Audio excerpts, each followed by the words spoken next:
lọ́jọ́ tàbí ní sáyé ọjọ́ ńlá lọ́jọ́ tàbí ní sáyé ẹni rántí ọjọ́ ìbí ẹ̀ kó sàmì àsìkò Abdulrasaq Àtúnwá àbáyíyọ ẹ̀mí yín àsọ̀pọ̀ ọdún ó láyé. Happy birthday.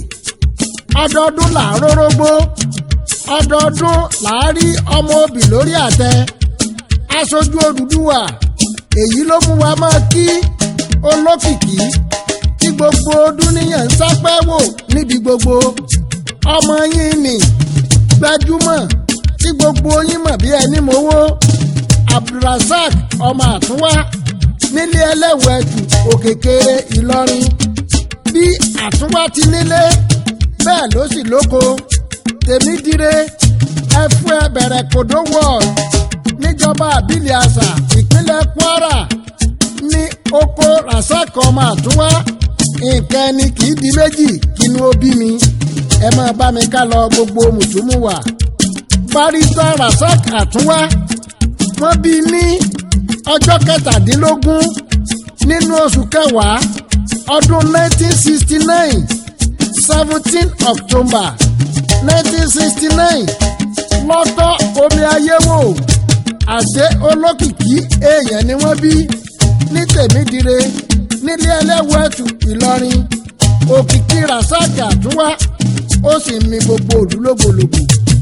Abdulrasaq Àtúnwá ó lọ sí ilé ẹ̀kọ́ alákọ̀ọ́bẹ̀rẹ̀ ó sì lọ girama ní Immaculate Health Secondary School ibẹ̀ lọ́lọ́ ìrìn àjò ẹ̀kọ́ kíkọ́ Rasaq Àtúnwá bó ṣe bẹ̀rẹ̀ nú ẹ̀yìn èèyàn kọ́mọ ayé gbogbo wa ìgbà tí ó parí ilé ẹ̀kọ́ girama University of East London lọ́lọ́ ibẹ̀ ló ti gíráduétì lọ́dún 1992 nípa ìmọ̀ òfin ẹ̀yin èèyàn wa ẹ fi ara balẹ̀ kẹ́ ẹ máa gbọ́ ìtàn ìrìn àjò Rasaq ọmọ Àtúnwá nílùú ọba United Kingdom London náà la sì wà ẹ jẹ́ ká tún kẹ́sẹ̀ sí ìrìn àjò ọdún 1992 ní Rasaq Àtúnwá ó gba oyè àkọ́kọ́ LLB Hons ẹ máa gbọ́ o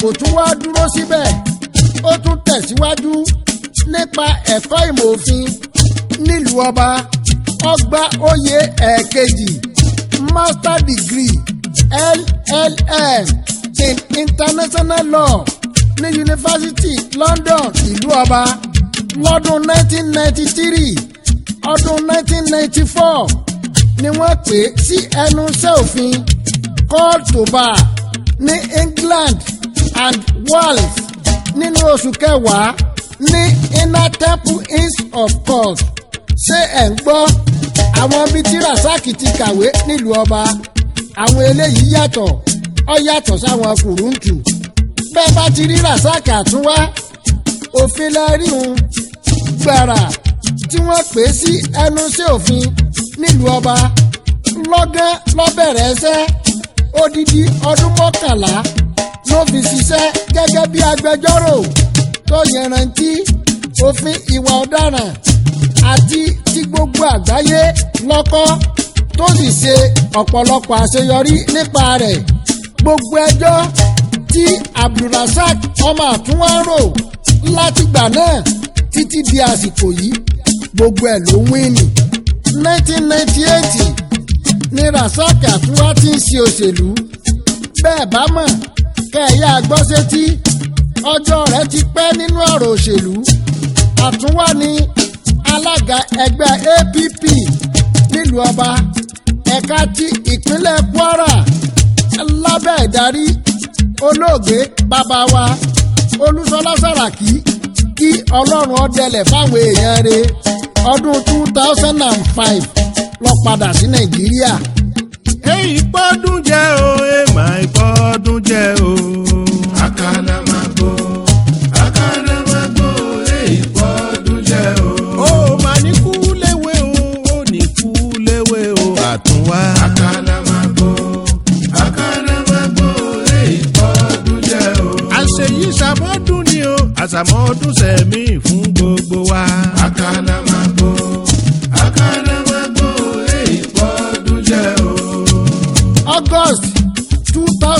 5 ni wọ́n yan Abdulrasaq Àtúnwá ní kọmíṣánná ọ̀rọ̀ ọlẹ̀ àti ilé gbígbé. Ó tún jẹ́ kọmíṣánná ètò ìròyìn àti ọ̀rọ̀ abẹ́lé. Mo rán yín létí pé Bùkọ́lá Sàràkí ló wà ní ipò gómìnà lásìkò tá à ń sọ yìí. Ìgbà tó kúrò ní kọmíṣánná ètò ìròyìn, wọ́n tún fi jẹ́ kọmíṣánná iṣẹ́ òde àti gbòkègbodò ọkọ̀. Bó tó wá kọjá lọ sí ẹ̀ka ètò ìṣúná nípínlẹ̀ Kwara náà ni ẹ rí i pé ìrírí ń bẹ fún Rasaq ọmọ Àtúnwá nípa ọ̀rọ̀ òṣèlú. Ó kúrò láwàdà.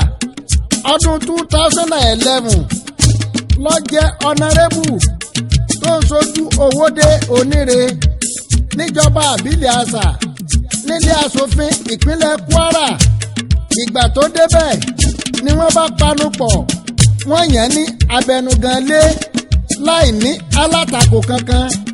Bó ti tọ́ bó ti yẹ ni Abdulrasaq ọmọ Àtúnwá darí ilé ìgbìmọ̀ aṣòfin ìpínlẹ̀ Kwara níjọ́sí.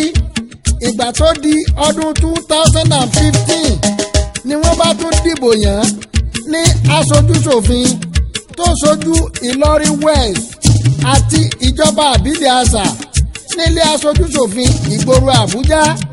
Ẹ rí ìrírí nípa iṣẹ́ òfin àti ọ̀rọ̀ òṣèlú. Bí ìrìn àjò Àtúnwá ti lọ́nu bẹ̀rẹ̀ láti ọdún 1969 lórílẹ̀‐èdè Nàìjíríà.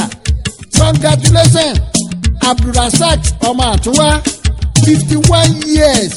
Ó kúrò láwàdà ọdún 51. Ìrìn àjò bí ti kọ́ akíọ́kíọ́ abọ́ ọyọ̀ àṣìbọ̀ dúpẹ́. Ìgbà ọdún kan ni iwájú lọ̀pẹ́ ẹ̀bì tí ré sí òní kábùkù.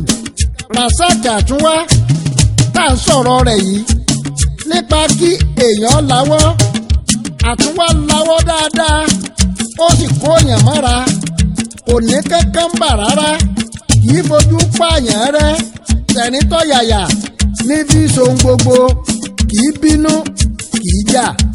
Abdulrasaq Àtúnwá kò ní pọ́lísì àti píríncípù ranù kankan lọ́wọ́. Ọgbọ́n bẹ ìmọ̀ wà.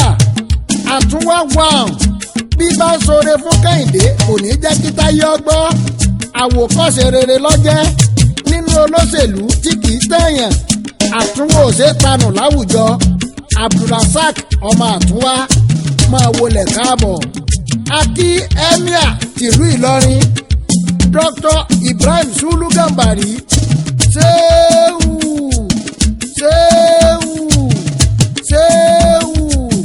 wàláò yásìbù kàmínà náà. A kú oríire ọjọ́ bí Abdulrasaq ọmọ Àtúnwá 51 years. Ìrìn àjò bí ń tíkọ́. A kí yín ní ilé ẹlẹ́wù ẹ̀tù ní Òkèkèrè nílé Ìlọrin.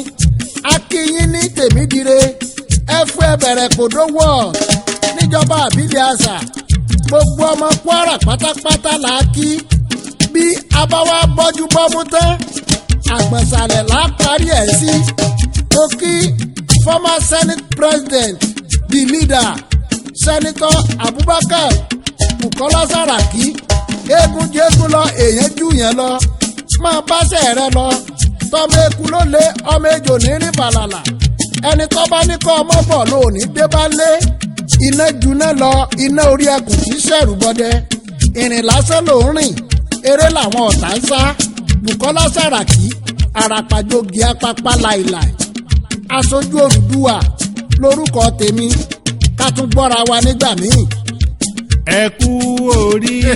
Ẹ kú oríire. Ẹ kú oríire. Ẹ kú oríire. Alihamdulilayi. Ayẹyẹ ọjọ́ ìbí. Ayẹyẹ ọjọ́ ìbí. Alhaji Rasaq Àtúnwá. Alhaji Rasaq Àtúnwá. Alhaji Rasaq Àtúnwá. Alhaji Rasaq Àtúnwá. Ẹ̀mí ni a sọ pọ̀ dún láyé Láyé ò bá kásẹ̀ yìí ká tún jọ sàmọ́. Àṣeyíṣẹ́ mi Àtúnwá wà.